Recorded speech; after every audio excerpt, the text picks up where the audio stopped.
이 자리에 오신 여러분들, 우리가 날씨가 조금 쌀쌀합니다만은 또 하나님께 예배드리기 위해서 오신 여러분들 소망합니다. 우리 교회가 어르신들이 건강하고 또 젊은이들이 또 행복하게 신앙생활하는 그런 교회가 되기를 원합니다. 어느 목사님이 신방을 가시는데 어느 집사님을 신방대원으로 함께 이렇게 모시고 갔습니다. 그런데 신방대원으로 따라간 이 집사님이 다른 건 다 그래도 이렇게 할 수 있을 것 같은데 사람들 앞에서 기도하는 것만큼은 자신이 없고 힘들어하는 그런 집사님이었어요. 근데 마치 신방한 집사님이 신방한 그 집이 기찻길 옆에 있는 어느 집사님 댁이었습니다. 그래서 들어가서 자리에 앉아서 예배가 시작이 되죠. 그때 목사님께서 신방대원으로 함께 하신 집사님에게 예배를 위해서 기도하시라고. 그러니까 이 집사님이 당혹스러운 거예요. 큰일 났다 생각이 드는 겁니다. 근데 마침 기차가 지나가는 소리가 들려요. 그래서 이 집사님이 그 기차 소리에 힘입어서 얼렁뚱땅 대충 기도를 했어요. 그리고 안도의 한숨을 쉬었죠. 그런데 그 목사님께서 집사님 기도 다시 하세요. 기도 소리 때문에 못 들었어요. 그렇게 말씀을 하셨어요. 물론 하나님께서는 들으셨겠지만 그런데 그 자리에 있는 이들은 듣지는 못했겠지요. 오늘은 제가 신방에 대해서 좀 말씀을 전하고자 합니다. 우리가 신앙생활을 오래 하신 분들은 신방이라고 하는 말이 무슨 말인지 어떤 의미인지 뿐만 아니라 신방을 또 사모하는 마음들을 가지고 있습니다만은 또 젊은 사람들 가운데는 신방이라고 하는 그 말이 무슨 말인지를 잘 모르는 분들도 있고 또 어색하게 생각하는 분들도 있습니다. 신방은 한국 교회에 주신 좋은 신학의 유산인데 신방이라고 하는 말은 방문하다, 돌보다, 권면하다라고 하는 뜻을 가지고 있지요. 그래서 목회자가 성도를 찾아가서 성도의 신앙과 삶을 또 돌보는 것, 이게 바로 신방입니다. 성경을 보면은 우리 하나님은 어떤 하나님이시냐? 신방 오시는 하나님이시다라고 표현할 수 있습니다. 우리 같이 해보시죠. 신방 오시는 하나님. 하나님께서 이 세상을 구원하시기 위해서 사람의 몸을 입고 이 세상에 찾아오셨어요. 신방 오신 겁니다. 그것을 다른 말로 하면 이렇게 인카네이션이라고 하는 말로 표현을 하는데요. 또한 사람의 몸을 입고 이 세상에 오신 예수님께서는 늘 찾아가셨어요. 물론 수고하고 무거운 짐진 자들아 다 내게로 오라 내가 너희를 쉬게 하리라 라고 말씀을 하셨지만은 예수님께서는 주로 찾아가셨어요. 그래서 병든 사람들을 찾아가고 또한 귀신 들려서 고통하는 이들을 찾아가고 또 가난한 이들을 찾아가고 외로운 이들을 찾아가고 그들에게 말씀을 전하시고 그들을 위로하시고 치유하시고 힘을 주시고 세우시고 또 하나님 나라의 꿈을 주셨어요. 목사라고 하는 말, 우리가 영어 표현으로 이렇게 페스토라고 하는 표현을 쓰는데 이 말은 헬라어 포이멘이라고 하는 말에서 온 말인데 이 포이멘이라고 하는 그 말은 이런 뜻입니다. 양을 돌보는 목자라고 하는 의미를 가지고 있어요. 목회가 무엇입니까? 하나님께서 내 양을 치라. 요한복음 21장에 말씀을 하죠. 내 양을 치라. 주님께서 맡겨주신 양을 돌보는 게 목회. 그게 바로 목사입니다. 목자처럼 하나님께서 맡겨주신 양무리를 돌보는 책임이 목사에게 있는 것이지요. 그래서 성도 개개인을 돌보는 겁니다. 신앙으로 돌보는 거예요. 뿐만 아니라 교회 공동체를 돌보는 일이 목사의 책임입니다. 목회를 하면서 목회는 무엇이냐라고 하는 말을 또 이렇게 생각할 수 있습니다. 목회는 성도들의 전 생애와 성도들의 전 삶과 함께하는 게 목회다. 그래서 우리 성도들이 목사님들을 대할 때 목사님들의 나이가 많고 적음을 통해서 목사님들을 존중하는 그 이유는 무엇이냐면 목회자들은 성도들의 전 생애와 함께하는 거예요. 우리 교회 어르신들이 많이 계시는데 그러니까 우리가 이렇게 장례도 또 자주 치르게 되는데요. 그런 어르신들의 삶뿐만 아니라 또 이렇게 갓 태어난 아이들을 위해서도 또 그들을 축복하고 또 그들을 위해서 기도하고 그래서 목회라고 하는 것은 성도들의 전 생애 또 전 삶과 함께하는 것이기 때문에 그것은 아주 특별한 영역이다라고 할 수가 있습니다. 우리가 신방이라고 하는 것은 방문과는 다른 말입니다. 누구를 방문한다라고 했을 때 방문은 일상생활의 용건을 가지고 찾아가는 것을 방문이라고 한다라고 하면 신방이라고 하는 것은 하나님으로부터 파송받은 목회자가 성도를 돌보기 위해서 말씀을 들고 찾아가는 공적인 목회 활동입니다. 목사의 어떤 사적인 활동이 아니라 공적인 목회 활동인 겁니다. 목회에 있어서는 특별히 목회 신학자들이 5가지 기능을 이야기를 합니다. 첫 번째는 치유의 기능이 있어요. 목회한다라고 하는 것은 성도들을 치유하는 겁니다. 하나님의 말씀으로 치유하는 거예요.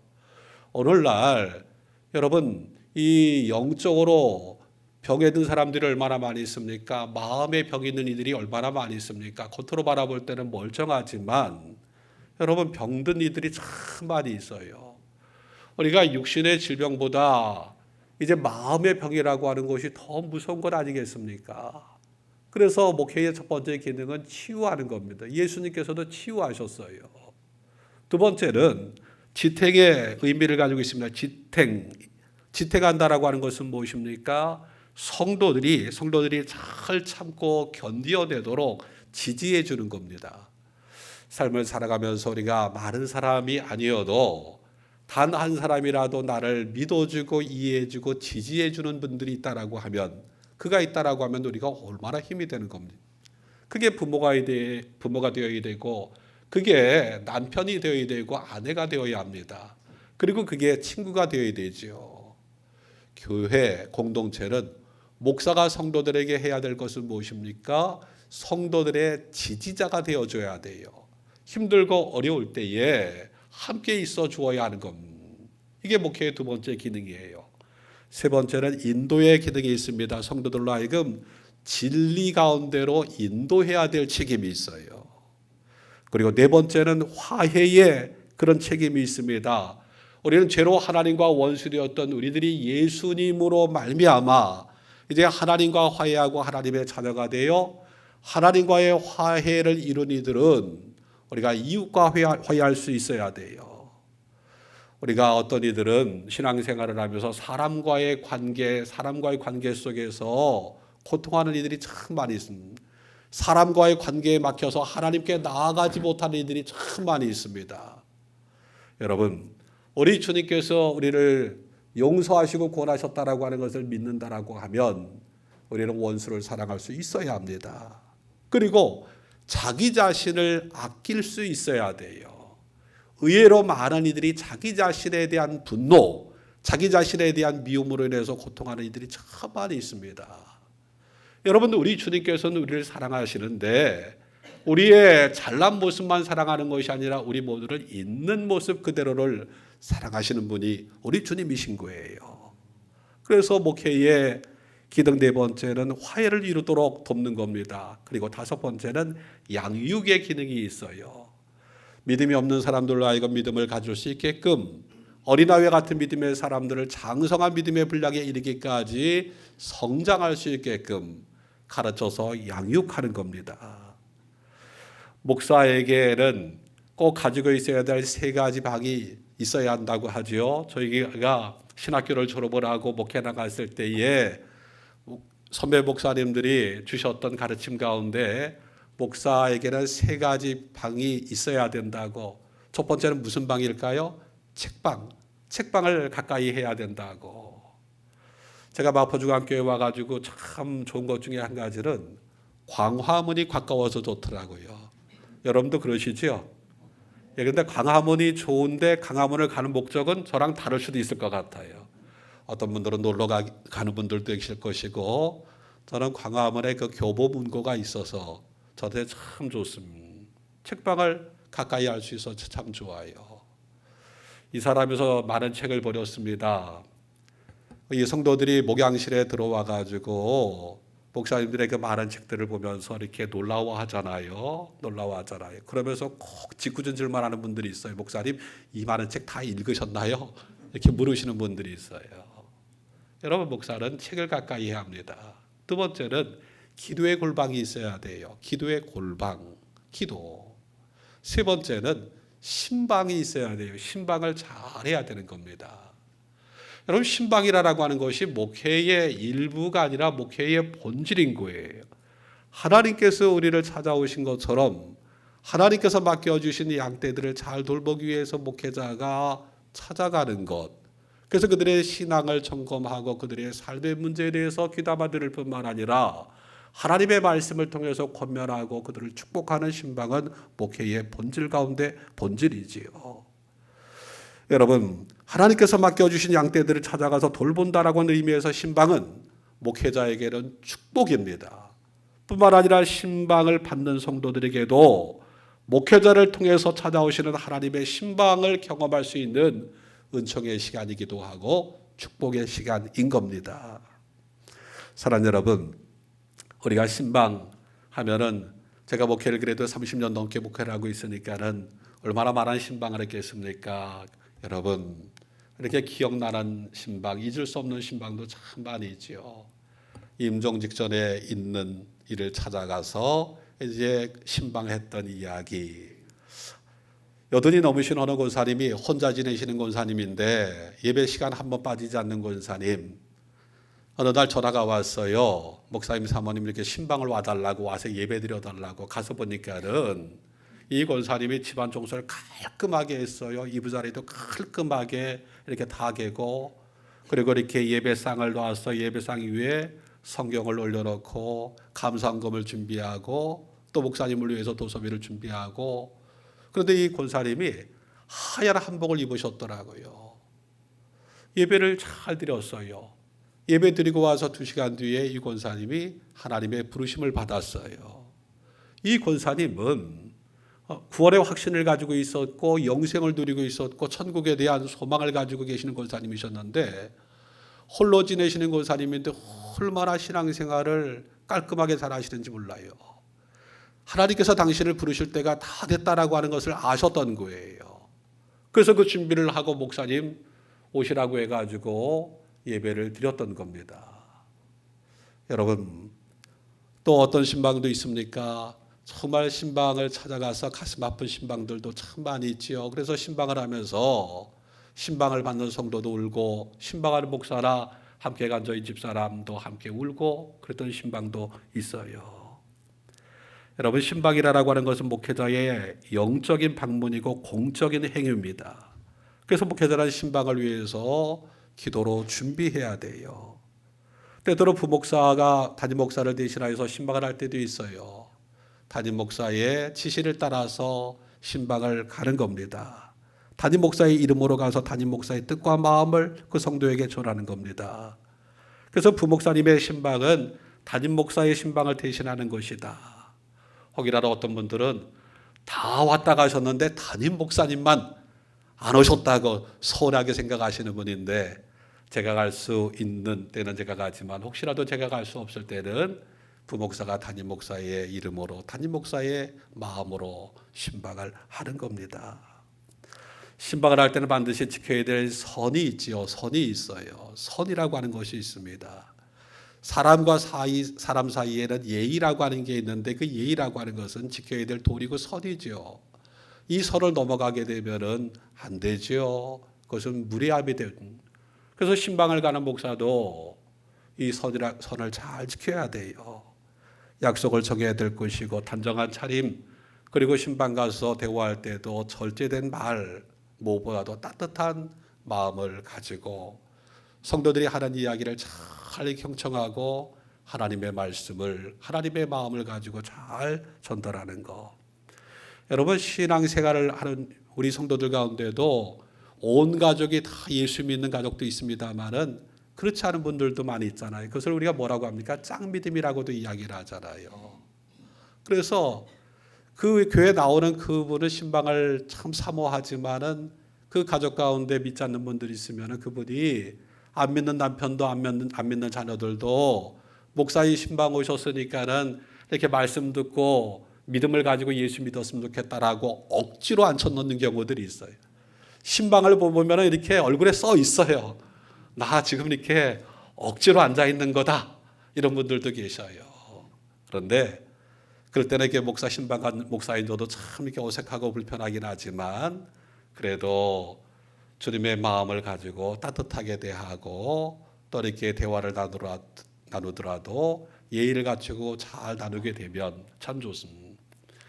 예전에 한번 그런 이야기를 들은 적이 있어요. 강릉이라고 하는 그 도시는 이렇게 그 양반들이 있습니다. 강릉 최 씨가 아주 대표적인 분들인데, 제가 그 교회를 부임을 해가지고 명절 때가 됐을 때에 하나님 앞에 이렇게 추도 예배를 드릴 수 있게끔 예배문을 만들어 드렸는데, 우리 그 권사님이 남편분은 교회를 나오시지 않는 분인데 남편분이 강릉 최 씨예요. 나름대로 양반입니다.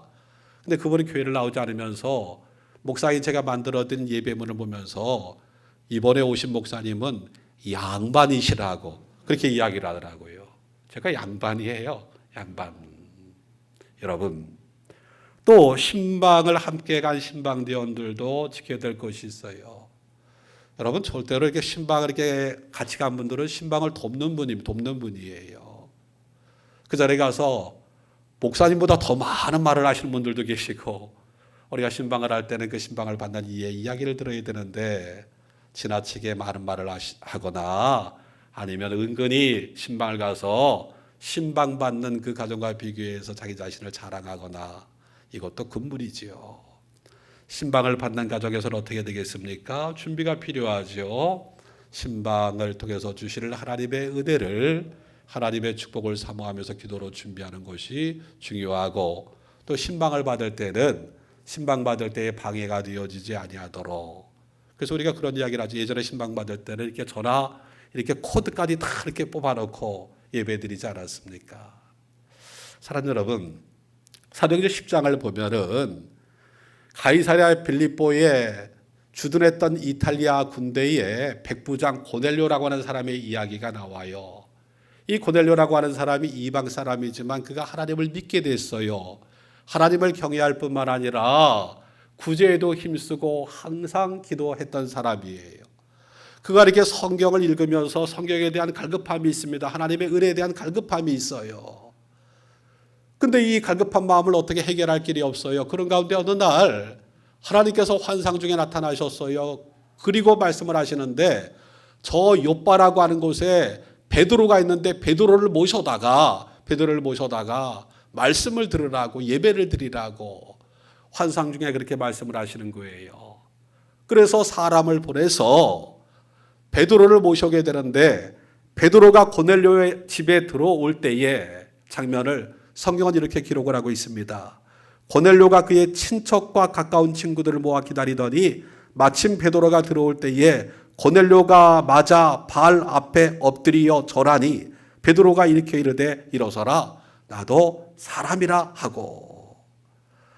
이 고넬료가 베드로를 기다리는데, 주의종 베드로를 기다리는데 온 친척 가까운 친구들을 다 모아놓고 기다리고 있었어요. 그리고 베드로가 집으로 들어올 때에 그가 베드로의 발 앞에 엎드려 절을 하게 돼요.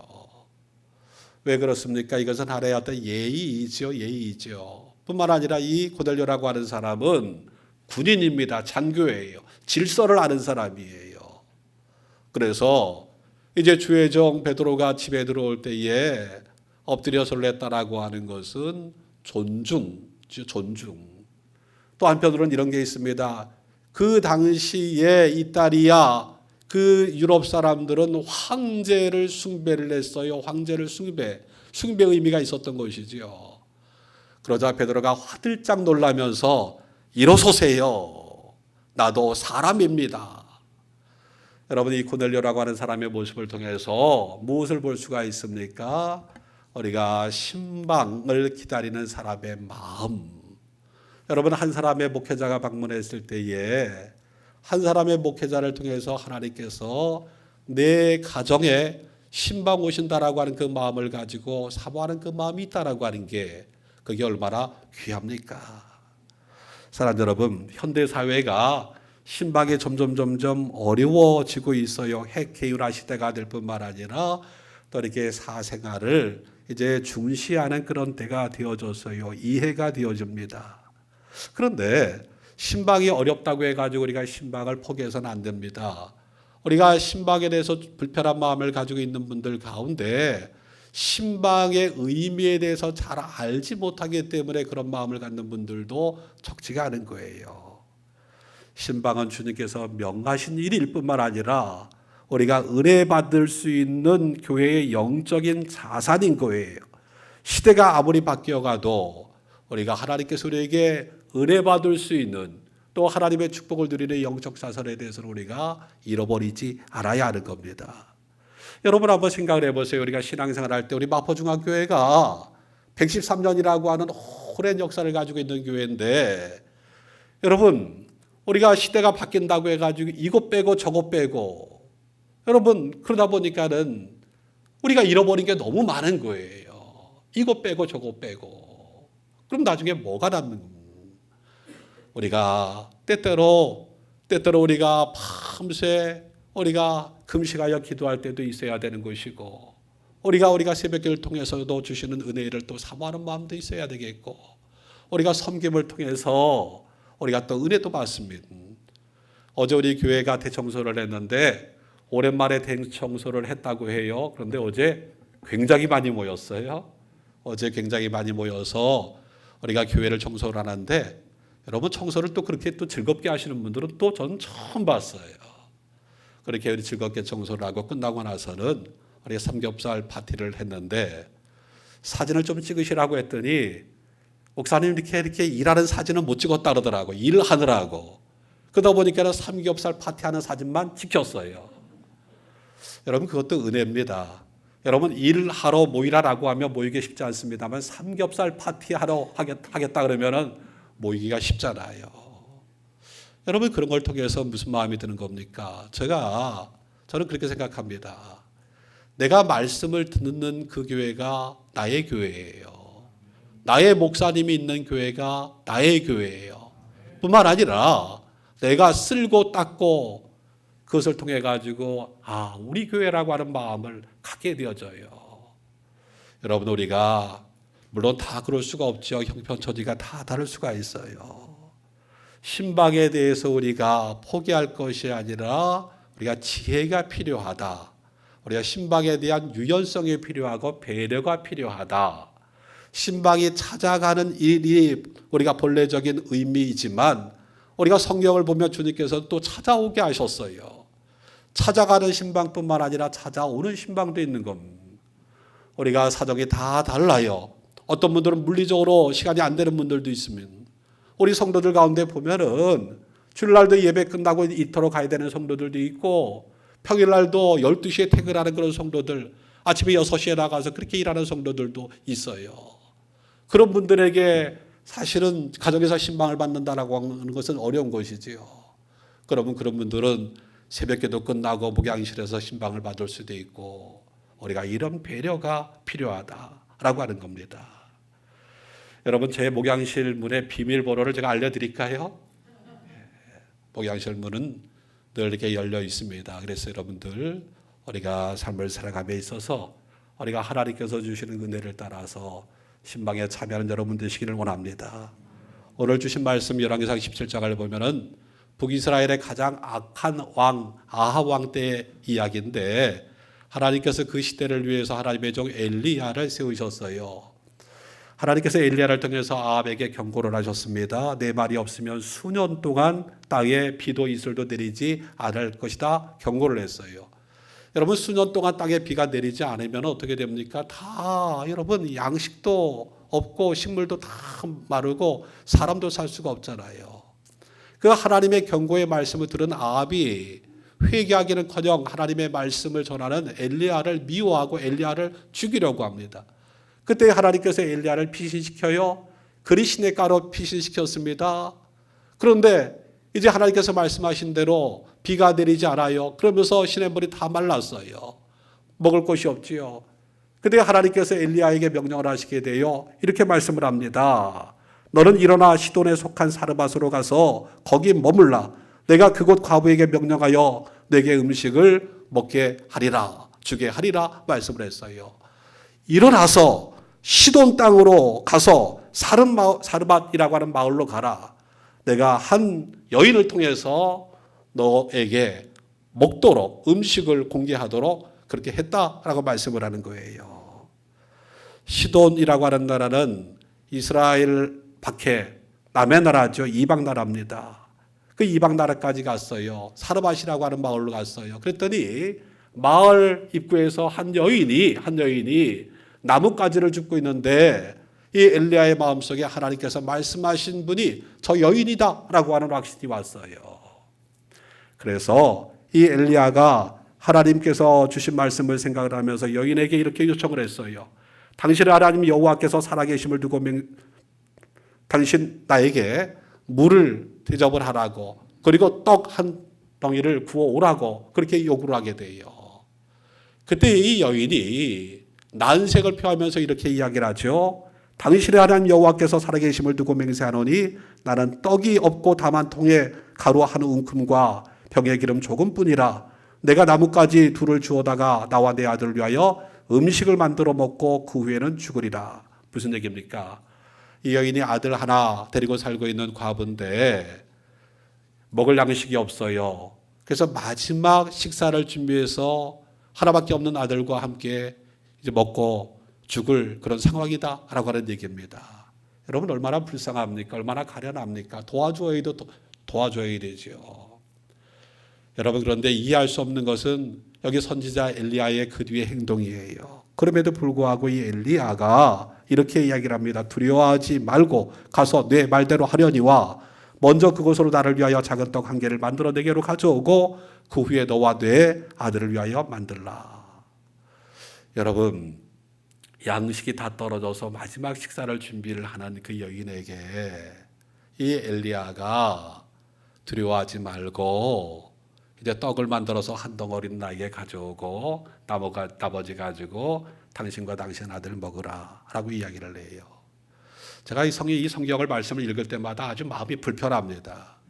물론 엘리야가 제가 아니고 제가 엘리야가 아닙니다만은 사람들은 보통 선지자 하면 목회자를 생각을 하니까 제가 이 말씀을 읽을 때마다 참 여러분 마음이 불편해요. 그런데 이 엘리야 그 다음에 여인에게 하는 이야기가 있어요. 이스라엘 하나님 여호와의 말씀이 나 여호와가 비를 치면에 내리는 날까지 그 통에 가루가 떨어지지 아니하고 그 병에 기름이 없어지지 아니하리라 하셨느니라. 하나님의 말씀을 전하는 거예요. 그러니까 이것은 엘리야의 요구가 아니라 하나님의 요구인 거예요. 하나님의 시험인 겁니다. 나 여호와의 말씀이 나 여호와가 비를 지면에 내리는 날까지 그 통에 가루가 떨어지지 아니하고 그 병의 기름이 없어지지 아니하리라. 하나님께서 그 약속을 이 여인에게 주신 겁니다. 그래서 엘리야가 인간적으로 생각한다고 한다면 여러분 어떻게 요구할 수 있겠어요? 그런데 요구를 하는 거예요. 여러분 이 하나님의 시험에 여인이 어떻게 반응을 했습니까? 그 엘리야의 요구를 거절하고 아들과 마지막 식사를 하고 삶을 끝냈습니까? 아니면 하나님을 믿고 순종했습니까? 여인이 하나님의 말씀에 순종하게 돼. 그가 가서 엘리야의 말대로 하였더니 라고 기록을 하고 있습니다. 엘리야의 요구에 순종한 겁니다. 그랬더니 놀라운 일이 있었어요. 통에 가루가 떨어지지 아니하고 병의 기름이 없어지지 아니하니라 라고 했어요. 여러분 기적을 경험하게 된 겁니다. 제가 이 성경 말씀을 읽으면서 이런 생각도 가져보게 돼요. 하나님께서 하나님의 종 엘리야를 피신시키고 엘리야를 돌보게 하시는데 조금 이렇게 좀 여유가 있고 넉넉하고 이런 사람에게 좀 보내서 좀 돌보게 하시지 하필이면 그 가난한 과부, 아들과 함께 살고 있는 가난한 과부, 마지막 식사를 준비하고 있는 그런 곤경에 처하고 가련한 그 여인에게 보내셨을까? 여러분 출애굽기 22장을 보면 하나님께서 율법을 통해서 명령을 하신 게 있어요.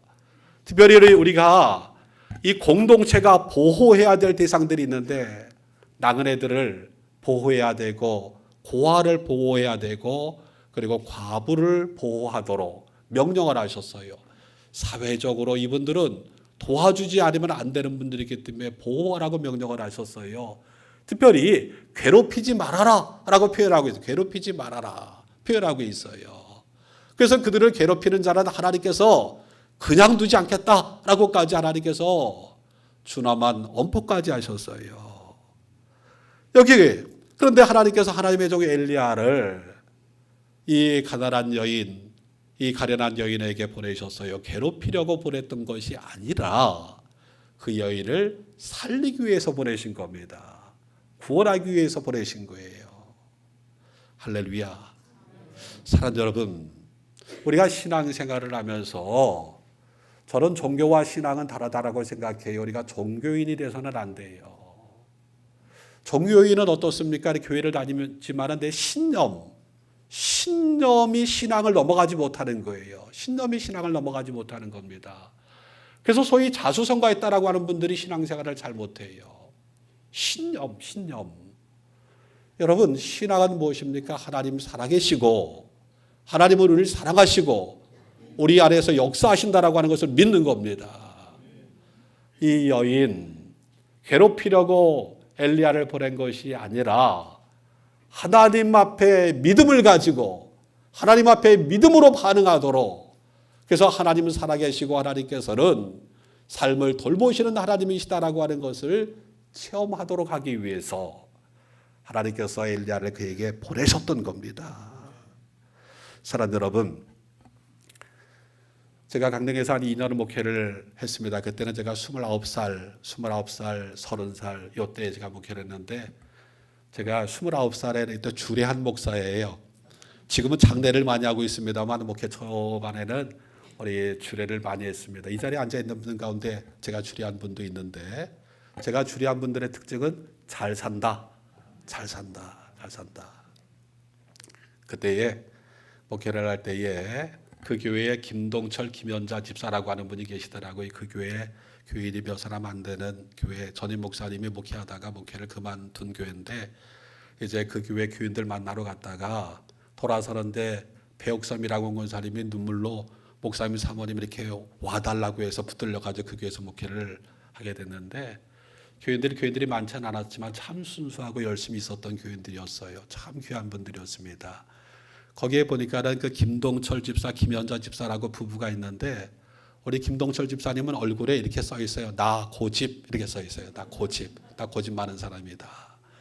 근데 이분들이 얼마 전에 식당을 개업을 했더라고요. 여기서 부임하자마자 이렇게 대신방을 하는데 그 식당 가서 이렇게 예배를 드렸어요. 식당 이름이 불락새 식당이었어요.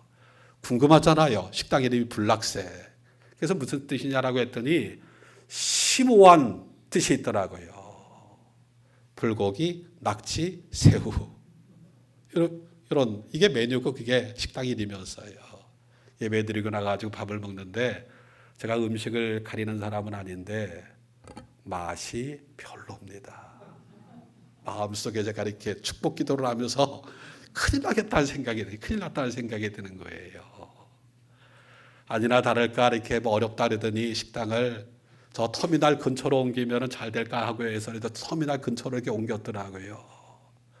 어느 날 집에 있는데 제 마음에 자꾸 그 집사님 내가 생각나요. 그래서 이렇게 저희 사택에 있었던 쌀 반자루, 제가 집에 있는 그 쌀 반자루 등에 짊어지고 저희 집사람과 함께 그 식당을 찾아갔어요.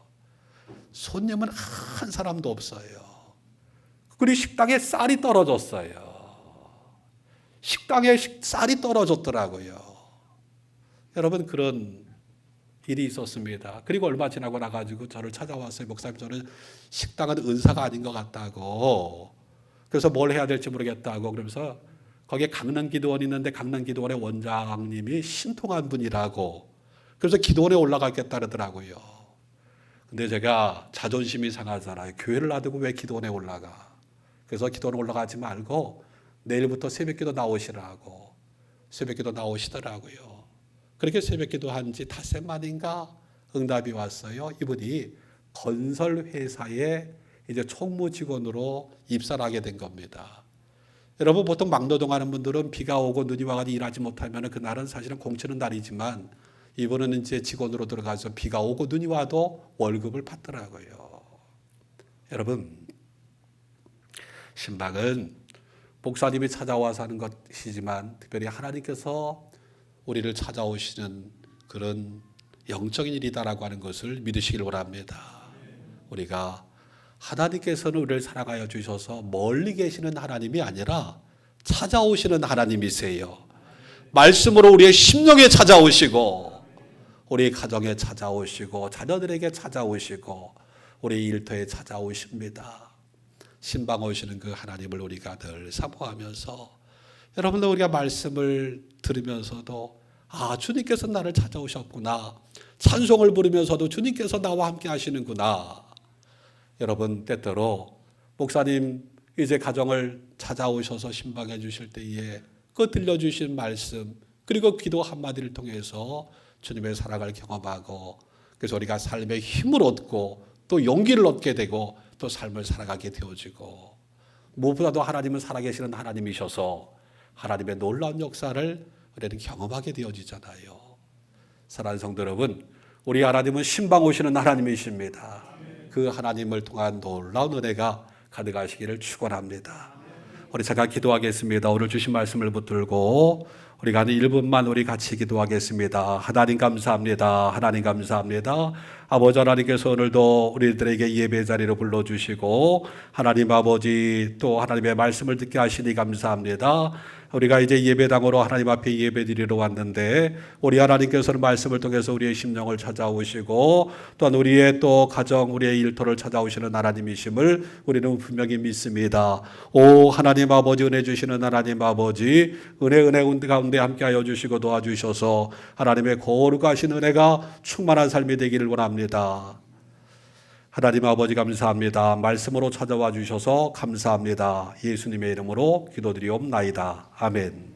이제는 예수 그리스도의 은혜와 아버지 하나님의 사랑과 성령님의 감동감화 역사 위로 교통하심이 거룩한 주일 성전에 올라서 예배드리며 우리의 심령 가운데 우리 가정 가운데 우리의 일터 가운데 때때로 우리가 넘어질 때도 있고 흔들릴 때도 있지만 그때마다 찾아오시는 신방 오시는 하나님 그 하나님을 바라보면서 믿음으로 살기로 결단하고 돌아가는 모든 성도들 특별히 어르신과 어린이에 이르기까지 또 자녀들 손주들 이제 온 세대가 이제 함께 예배드리는 공동체를 꿈꾸며 더욱더 기도하면서 믿음으로 살 것을 결단하는 성도들과 또 저들의 소중한 가정과 일터 학업의 자리 이 나라 이 민족 이 자리를 사모하지만 이 자리에 참여하지 못한 우리의 믿음의 가족들 해외 나가 공부하고 일하고 있는 우리의 가족들 위해 이제부터 영원까지 함께 하시기를 간절히 축원하옵나이다. 아멘.